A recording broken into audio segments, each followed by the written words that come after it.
And away we go. It's the DFS Deliver presented by Osmo.com. Dan Straver, Chris Randone with you on this Wednesday morning, getting you ready for a big 11-game slate on all the major sites. We're brought to you in part by Osmo.com, of course, but also Yahoo DFS. We'll talk about them momentarily, what offerings they have for this week and into the weekend in NFL. Chris, how the hell are you doing?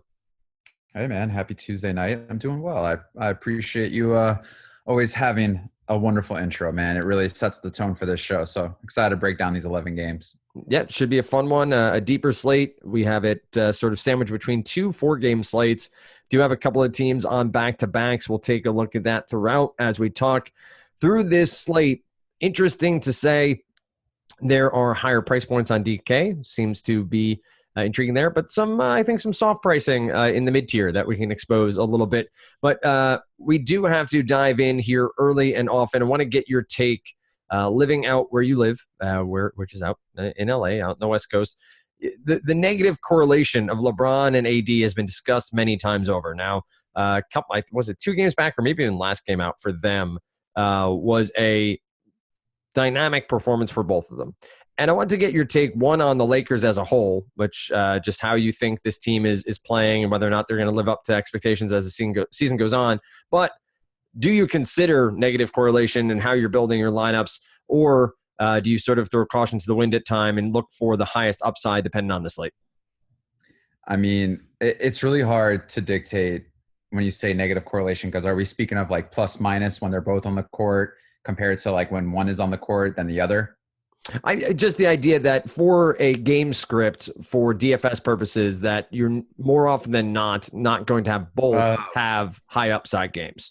I mean, it's tough. I mean, I think it comes in stretches of where they both can definitely exceed expectations, but it seems to me that they have meshed well together as far as chemistry on the court and the way that they're playing. But obviously, if LeBron is not getting the assist when it goes to Davis and vice versa, yeah, of course, that definitely can be somewhat of a negative correlation, but it's tough. I think it really comes down to matchup. I also think it comes down to just really how much of them two playing together off the ball and together. I mean, is it really going to be beneficial for fantasy purposes? I would say in a showdown slate, of course, you would roll with those two all day. But when it comes to one or the other, I would give the upper hand to Davis. All right, let's talk about the slate where Davis it does have the Q tag. He's going to have it all season. I've made mention of that a few times over. He's just going to have shoulder soreness all year long. They're going to leave it there. The Lakers are going to leave him on the injury report just simply because it's easier to deal with that way than trying to do anything else in managing how and when he will play. But we do have Harden. Well, I'm going to run quickly here through some injuries. I mentioned AD. He's probable he's going to play. Kyrie Irving still out, still not eligible, still not approved for contact, I should say. Vucevic remains out. Zach LaVine has a Q tag for the Bulls. He's probable for Wednesday's game. He has a mid-back contusion. Worth keeping an eye on that one. Backs are a little bit trickier to project a lot of the times. You do have John Collins remains out, of course. Let's see. Oladipo's still out. Ayton still out. Van Vliet is questionable as of right now, leaning towards probable. Last I saw, he has a knee bruise. So that will be a game time status update for Van Vliet and the Toronto Raptors.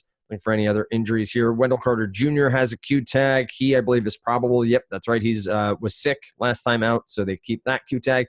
This is the one I want to touch on. We'll get to it later. But Marvin Bagley III is probable to play on Wednesday night. Now, I bring that up because somebody I've been using a ton this year is Rashawn Holmes, simply because his price has not risen. He's been probably the Sacramento Kings' best player overall on the year. And this will be one to keep an eye on, whether we get a minutes limit, whether Bagley sits out another game just simply for conditioning. But Holmes has been one of my favorite guys to sort of rely on in that mid-range to make some lineups work when I need to get a little bit of salary relief for potential upside and a known floor. So that's the main injuries I'm seeing now. If any others crop up, we'll touch on them as we go through. Let's dive in here, Chris, where we have Harden.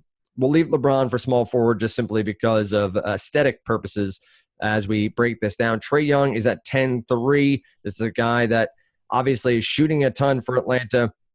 His price point has been above $10K for 4 straight games. He's had 33 points, which was a bad outing against Golden State, a terrible game overall for Atlanta. Then against Brooklyn, had a very solid outing. Same for Charlotte. Gets a matchup here with the Chicago Bulls.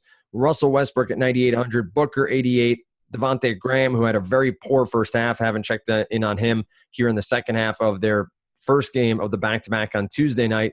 Who do you like on the top end? Is this a James Harden day for you against Cleveland, or do you see yourself not trying to pay up to 12-9 in most lineups and going for a cheaper top-end play?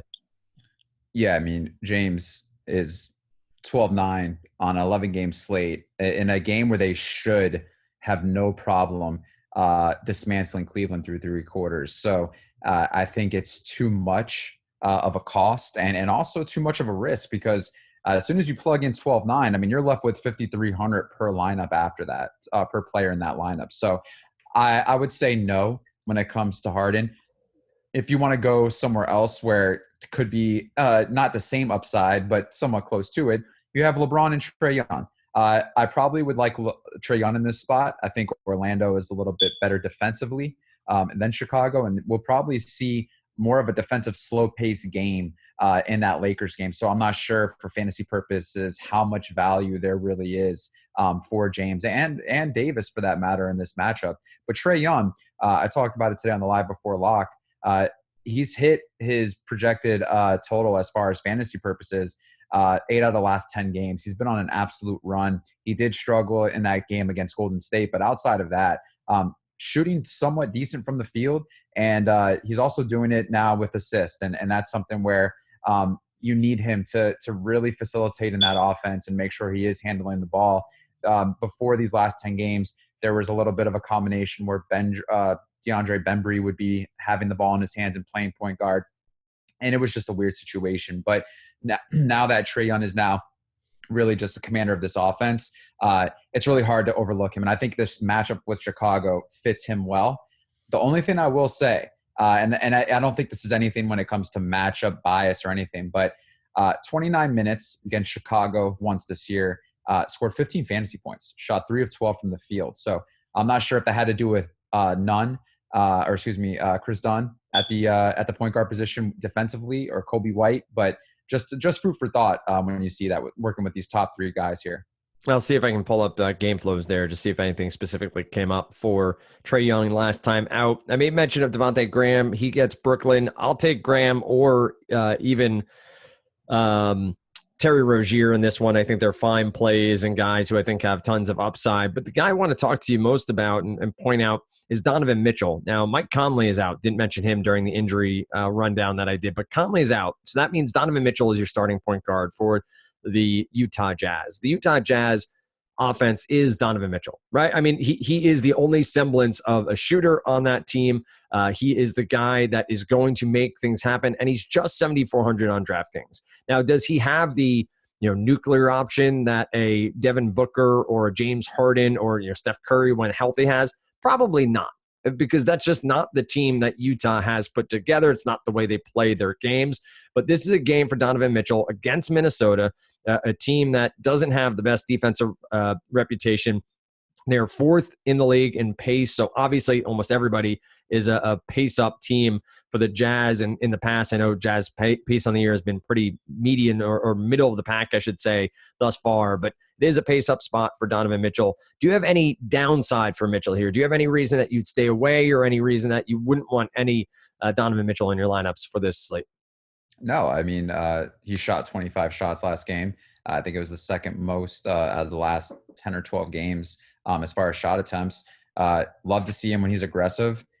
He most of the time is dependent upon scoring. So it's really tough to want to roster him at 7,400 because he doesn't do much outside of that when it comes to, a few rebounds, a few assists. So really when it comes to fantasy, how good is Donovan Mitchell? Is he a better real life player?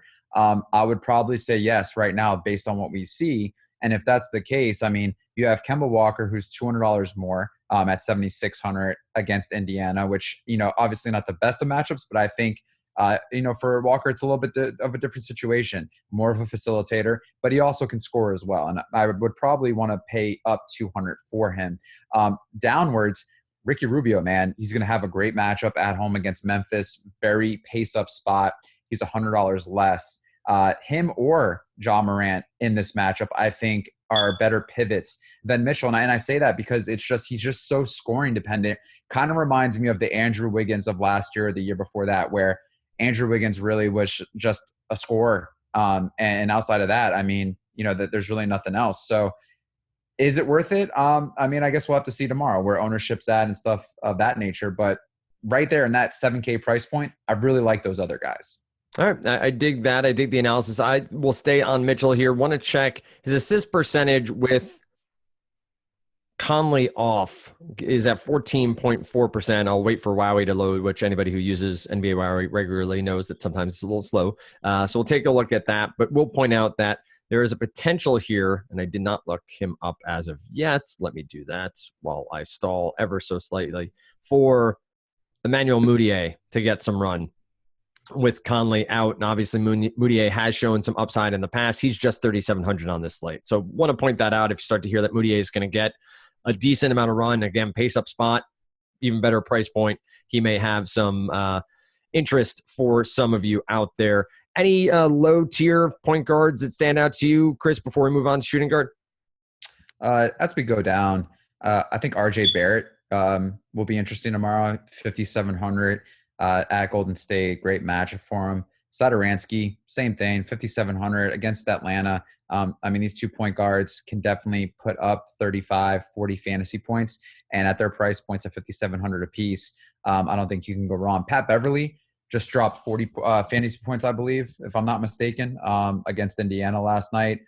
Looked good, played 39 minutes, got the job done defensively as well, but he got 12 rebounds. He was very aggressive and was able to find himself just coming down with a lot of boards. So at his price point, 5,400, not sure what we'll see with the narrative tomorrow with Kawhi, if he'll play, or he's going to rest. I mean, no idea. He's not on the injury report, but you never know. Either way, can't go wrong looking at him at that price point. Oh, Kawhi is returning to Toronto for the one time this year. He's playing. Yeah. He's playing. Oh man.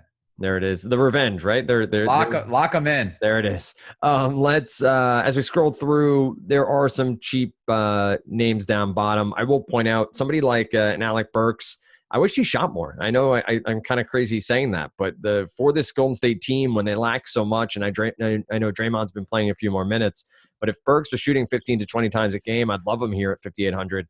Did have a great stat line last time out. 8 points, 7 rebounds, 6 assists, 3 steals for 41.25 DraftKings points against Memphis. Matchup here with the Knicks. I don't know if there's a line yet on this one. Golden State has to be favored, right? Yeah, all right. They're minus 4.5 at home, 210 over under against New York. So a low scoring game is projected there. So maybe Burke's not really in your future, but it does make a bit of sense for any time the Knicks are on the slate to target a couple of guards against them. They just seem to struggle so much against everybody. So why not have some interest there? Some shooting guards, as we talked through, we already hit on James Harden. And I do need to point out, Chris is having some fire alarm issues. Everything's fine. There are no problems at his house. He doesn't need to leave the premises. They've had experts out. They don't know what the problem is. Everything's fine. You don't need to call 911 while you're listening to this. But just acknowledging that, yes, I should have probably just let it go. And then when someone commented, I'm like, I didn't hear anything, man. I haven't heard it. And now you just mentioned it and I'm thinking of it now. And I'm just like, oh. But it's going to be that, it's just now like the white noise of a TV when you fall asleep to it. You don't even realize it's still on. We're just letting the people know they're not crazy. I mean, they are crazy, but they're not crazy. Harden, Booker, Kawhi is shooting guard eligible, which is always a little bit strange for me to see. You have Dinwiddie here, who continues to be an option, obviously, with Kyrie out at 81. Donovan Mitchell, didn't mention D'Angelo Russell in the same matchup with the Knicks, has been playing a ton of minutes when healthy and could have a big game here against New York, but a price point at 7,900 feels a little bit off in such a low total game. Drew Holiday is somebody in a pace-up game against Milwaukee I'd be interested to hear your thoughts on. But overall, shooting guard, who stands out to you on the top half of the slate? Yeah, I think I love Dinwiddie here, man. If Kyrie's out, which I'm pretty sure he is, he won't be playing. Yeah, he's out. I think Dinwiddie at 8,100. I don't mind it just because of how involved he is and his usage rate in the offense with no Kyrie. Sometimes you do get the 45 and plus game, and sometimes you do see him up in the high 30s. So a little bit of a risk, but I don't mind having a few shares of him. I mean, Kawhi, after what I just realized, back in Toronto, how could you not want to roster him just because of that? I mean, either way, 8,700 does feel a little too cheap for him. So yeah, I don't mind that. And moving down, love the call on Drew Holiday. Drew Holiday does seem kind of cheap, 7,100 in a pace of spot against Milwaukee. So I think you could fire him up too. I don't mind him. The only thing that I will say is that would love to see more, maybe a little bit of from the assist side, maybe a little bit more commander of the offense. 5-4 game, I get it, but would love to see just a little bit, probably more activity, just because so that way he can hit. I mean, if you look at his game logs, 38, 22, 32 fantasy points, 3 out of the last 4 games, nowhere near expectations. So yeah, a little bit of a concern, but hey, there's definitely upside with the type of dynamic player he is. And then you have Buddy Hield at home with no De'Aaron Fox. I mean, Buddy Hield just still continues to just have very high usage, playing a lot of minutes. And obviously that's great for scoring and fantasy purposes. So of those guys at the top, I think those stand out as a first look. For me, yeah, that's kind of what I'm seeing above the 7K range. And to point out, Hield is at 26.9% unit usage on the year thus far. But to your point, also could look up Wowie, the difference between Fox on the floor and Fox not on the floor in the lineup for the Sacramento Kings. As we scroll on here at shooting guard, I will point out that with Conley remaining out with that hamstring issue, that does give us some more Jingles action. And obviously, anytime you're in December and you can get some Joe Ingles in your lineup, you get the correlation with Christmas time and the Jingle Man. So 53, I kid a little bit there, but honestly, he's been playing a ton of minutes. Again, pace up spot for Utah at Minnesota. Shots will be going up for Utah. Ingles, Moutier, Mitchell, all guys I'll be considering here at least a bit. What about cheap? Any shooting guards on the cheap, or do you feel like this is a spot where we're going to be paying up for the position? No, I mean, as we move down, Joe Ingles, he's been getting a lot of run, 5,300. RJ Barrett is a shooting guard eligible too, so 5,700 there. Same with Beverly. And then, Dylan Brooks, not the most optimal fantasy guy, but he does have spurts of where, yesterday he was on fire in the first half, shot a lot, looked like he was going to have a 40-point fantasy night, and then shot nothing in the second half. So it's just one of those things where, can I get them on the right day, or how's he with the shooting? I think Colin Sexton, 5,000. This will be a pace up spot. I don't love it, but hey, I mean, the guy is shooting an average of over 15 shots a game. And, if he can get a little bit more assists as well, he can definitely get there. I mean, 30 fantasy points should not be of concern for him if the minutes are there as well. So, yeah, I love those guys. And then I'm looking here at the 4K range. Not too much. Jarrett Culver, maybe, if he plays 25 plus minutes, although that's highly unlikely. But other than that, I'm not really seeing too much that I like here at the bottom. So I would probably stick in that 5K and above range at the shooting guard position. I want to make some sort of play for a Danny Green or a Caldwell Pope, just simply because of the minutes they've been playing. But this game, I don't know what the line is, but I feel like this should be a huge Los Angeles win.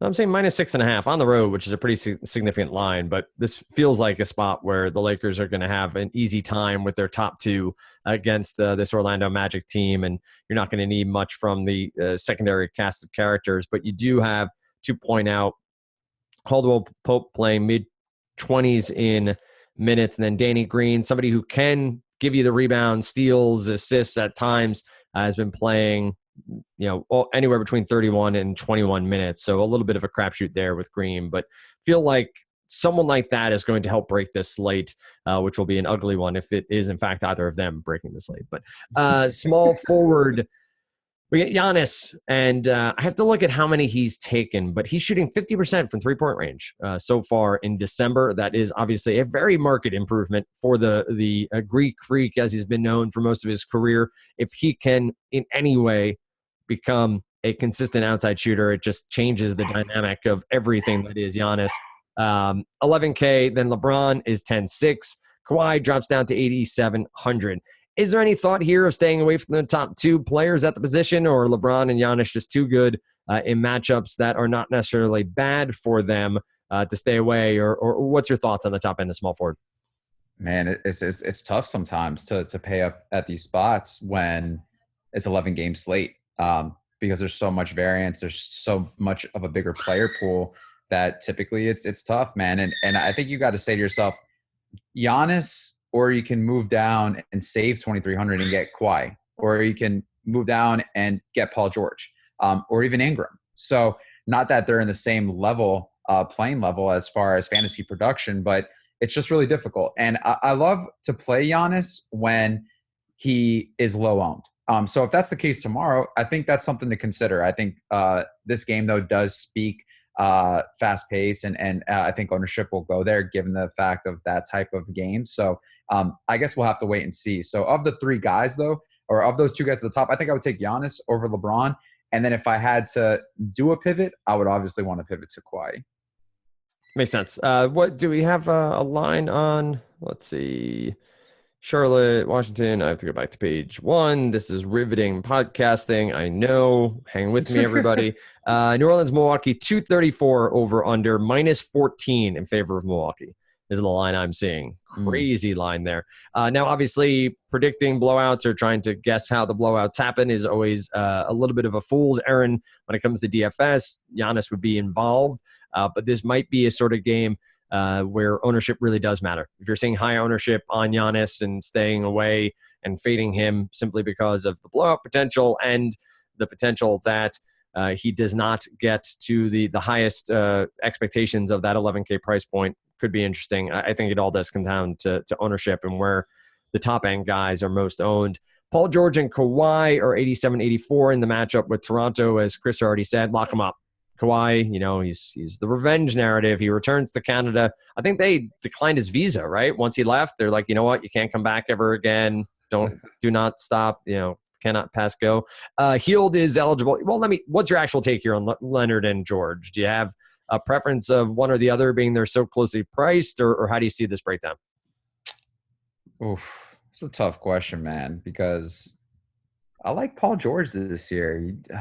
He's so good, man, and he's a great shooter. But then the same thing, I've watched the games a lot. I've watched a lot of games with Kawhi, and I mean he's such a great scorer as well. So I don't know. Fantasy production wise, I kind of like PG, and I say this because he's a little bit on the court more. I think they treat and baby Kawhi a little bit more than they do Paul George. And for that, and I could save a little bit, I think I like Paul George. Yeah, George, and you made mention before not seeing an over-under yet on this matchup for the Clippers and the Toronto Raptors. But Lou Williams is somebody I do like as well, and I think gets lost in the shuffle a lot with the Clippers simply because they do stagger his minutes comparatively to Kawhi and Paul George. He's out there a lot on his own with the second unit, and then they filter back in Kawhi and Paul George depending on how the game is going. But to your point, I would assume minutes per game are pretty stark here between what Kawhi is playing. He's playing about 28, 30 minutes per game, where I assume Paul George is up around, 36, 31. Like he's playing those bulk of minutes. Now, if they're up and they're winning, then he sits as well. But Paul George is going to be out there a few more minutes than Kawhi, and maybe for $300 less has a bit more of upside. Any other names, small forward wise, that stand out, or guys that at first glance you want to make mention of simply because of potential to have some upside on Wednesday slate? Other than that, no. I think at a first look, I think that it's fine talking about those guys. And tomorrow, I'm sure Valley will open up, and we'll be able to have a better sense of an idea as the day goes on with rostering this position. All right. I will point out you have the likes of Kyle Kuzma expected to play. He's 4K flat, been playing again mid-20s, just trying to find some value, guys that are worth mentioning. Obviously, LeBron and AD are what make that offense go. So not saying Kuzma's in a spot with both of them in the lineup to have any sort of stellar game, but if you're looking for savings of some sort, maybe he gives you a little bit of upside with 25 to 28 minutes. But to Chris's point, as the day goes on Wednesday, check out what we have to offer. If you want to be a member of Awesemo.com and you're not yet, use that promo code EARLYBIRD, gets you 50% off your first month, and that will get you rolling with all of our projections, meaning both the stat line projection, but ownership projections as well, which do matter so much when it comes to lineup construction, both for cash games and for GPPs. If you're hand building, we have that as well. Don't think that Awesemo.com is just for MMEing. It is for everybody out there looking to get better at DFS. Tons of free content available in front of the paywall, including this podcast, NBA strategy show, the deeper dive at 5 p.m. with Lofty and Adam. And then, of course, you have Live Before Lock with a rotating cast of characters, as I often say. Chris is on there. You get EMAC, you get Fast Eddie Fear, you get Josh and Spag. So lots of different great free content, but also some stellar content behind the paywall to separate yourself from the field at DFS. Quickly looking at Yahoo and what they have to offer for us on this Wednesday. There is a $10 35K baller, 5K to first place, 4K entries. Check that out. And of course, coming up this weekend, $10 $175,000 baller, 15K to first place, 19,500 entries there for the NFL this weekend. So again, if you're looking to play a little bit of a different game, get used to a little bit different scoring, it is somewhat similar to FanDuel. Lineup construction similar to DraftKings, but not exactly the same. Head on over to Yahoo, check out what they have to offer. And of course, we have tons of content available. EMAC does a lot of Yahoo specific stuff. And then you have Alex's projections and so much more available to you there. Power forward, I've already said, I love Rashawn Holmes. Obviously, we'll take that with a grain of salt that Marvin Bagley III is not taking a ton of his minutes away. I would assume you're still going to see 30 plus from Holmes, even with Bagley back in the lineup here. Power forward has Giannis. AD is eligible here. Paul George, Sabonis, and then Pascal Siakam, so much fun, is at 8K on DK. What do we like here, Chris? Is Anthony Davis in your plans at 10-4 against the Orlando Magic? As of right now, I'm not sure. I mean, 10-4 is still kind of cheap. I feel like he's just so good right now, man. It's hard to say no. So obviously he's in high consideration at the moment, and obviously that will change as time goes on throughout the day tomorrow before lock. But Sabonis, man, 8,200, double guaranteed. The guy is just unstoppable right now. He is so good at crashing the boards, and he is a great scorer. I don't mind it at 8,200. I really don't. I feel like he can definitely get there. So yeah, obviously he does need 15 rebounds and 19 points and a couple defensive stats, but that doesn't seem to be an issue a majority of his box scores. So I don't mind him. Siakam, 8,000. I thought he was going to go off last night, man. He had like 22 points in the first quarter, fantasy points, and then 35 for the entire game. Did not understand it. I don't know what changed. I felt like it was a great matchup for him. So he needs to get more involved underneath the basket when it comes to crashing the boards. And he's really not doing much with blocks. He's got 3 blocks, I think, in his last 6 games. So would love to see him defensively stand up.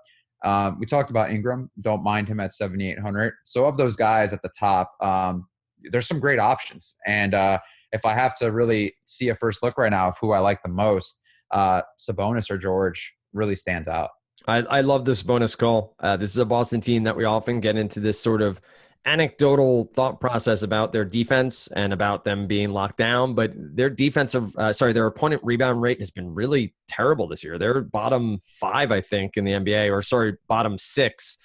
They are currently ahead of the Wizards, the Pels, the Timberwolves, Bulls, Trailblazers, and Raptors in opponent rebounds allowed, and that's bad. So I think Sabonis has a ton of upside here and has the ability to really be, again, ownership matters, right? So if he's going to be 22% owned, it's vastly different than single digits, but I don't see why, again, anecdotally, he'd be highly owned on this slate. It's that sort of price point that's in between the LeBrons, ADs, Hardens at the top end and the mid-tier guys who are going to save us some dollars in a balanced lineup.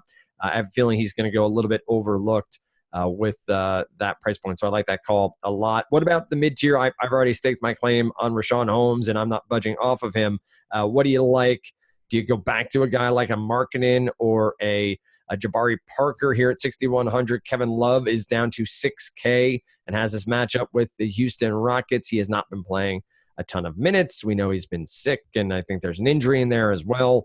What do you make of the mid-tier for power forward? Yeah, mid-tier. Bogdanovich at Minnesota, I think him on the wing, spreading the floor. They've struggled against wing players, and so I think this is a great spot for him. Kevin Love's only 6,000, man. That's a little bit unreal, but he just hasn't been consistent. So I think that price justifies kind of the level of what he's playing at right now. How do you say it? Bjelica? Bjelica.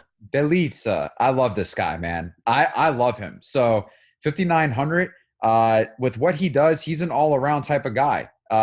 Get you some boards.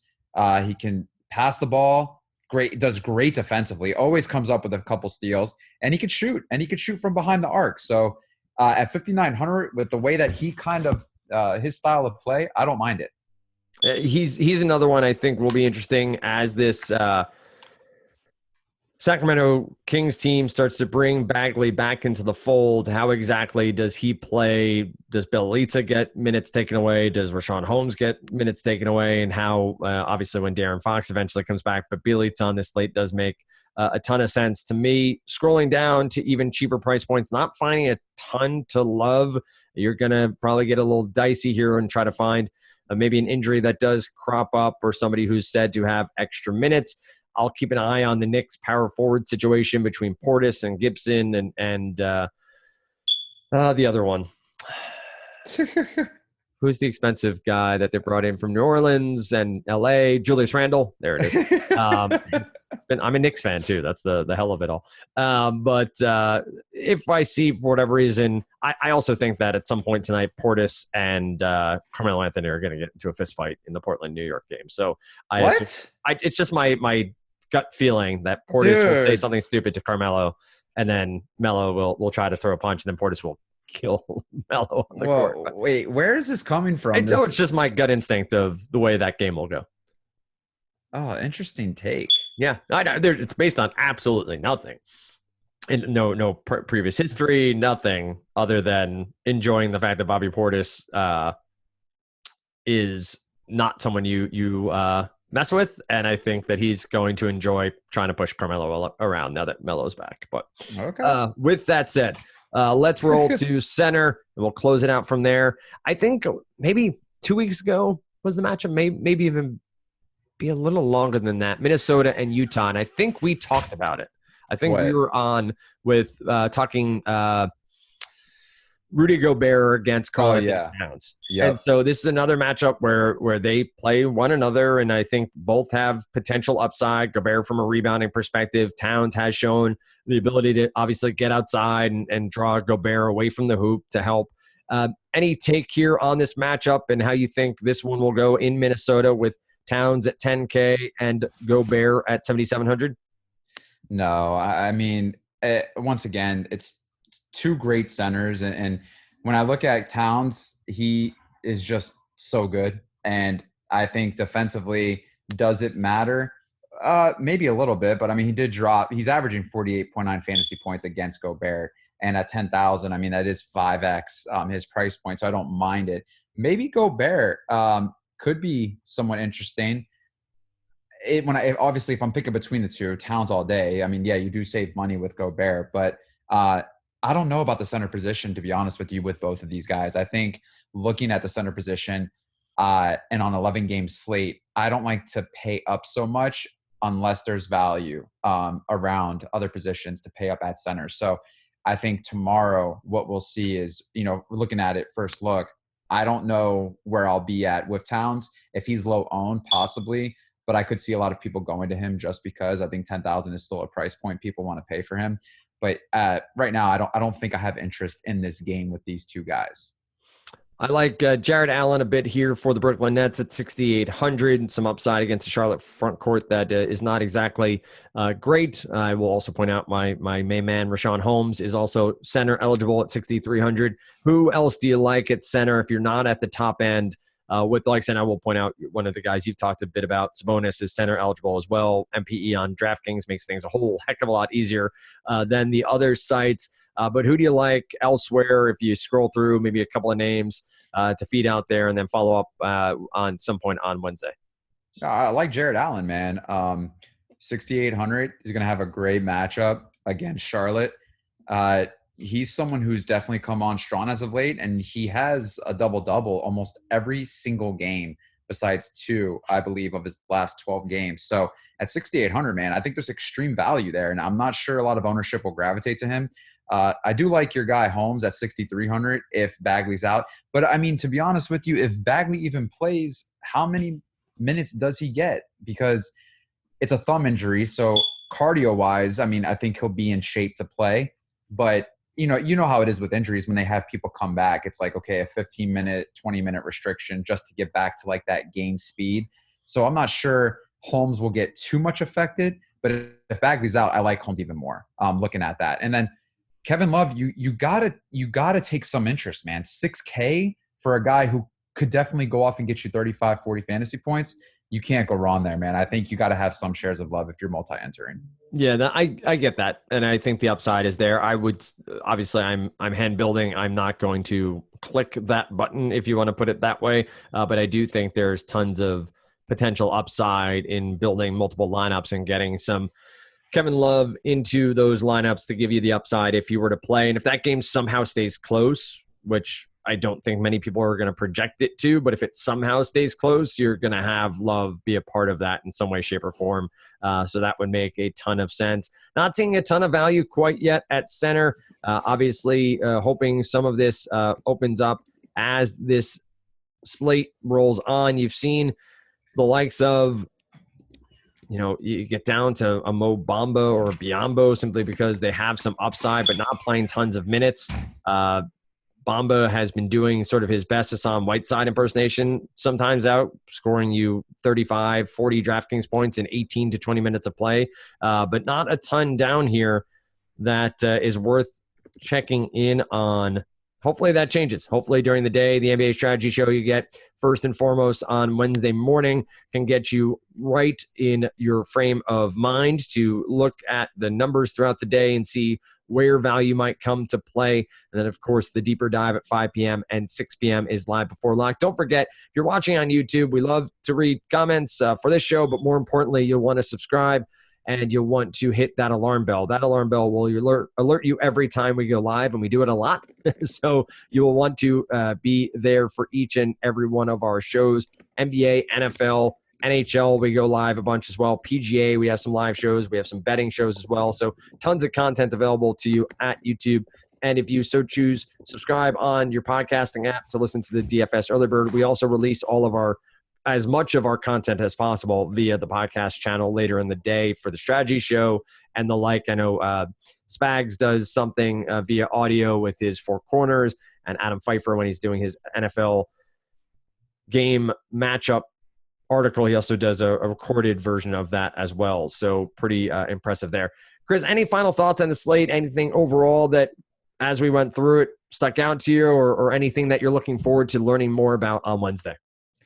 No, I think we're just hopefully some extra value opens up. A lot of guys are pricey tomorrow in the 7-8K range that I really like. So hopefully we get to see some injuries come out or some things open up to give us space for salary wise. So yeah, man, looking forward to this 11-game slate. You find Chris on Twitter at Chris Rendon, of course, at Dan Strafford. For me, Awesemo_com is the website's Twitter handle. Don't forget, tons of giveaways on the NFL handle, the NBA handle as well. So if you're looking for a sport-specific potential login, we do that from time to time. We also do discounts via Twitter. So you want to follow them and make sure you're paying attention as we do those giveaways. Tomorrow morning, again, NBA strategy show, and then deeper dive and live before lock on YouTube. On Thursday morning, it's myself and Adam Ship My Money DFS share, and we'll be with you for the DFS Early Bird. As always, thanks so much for listening to the DFS Early Bird presented by Osmo.com.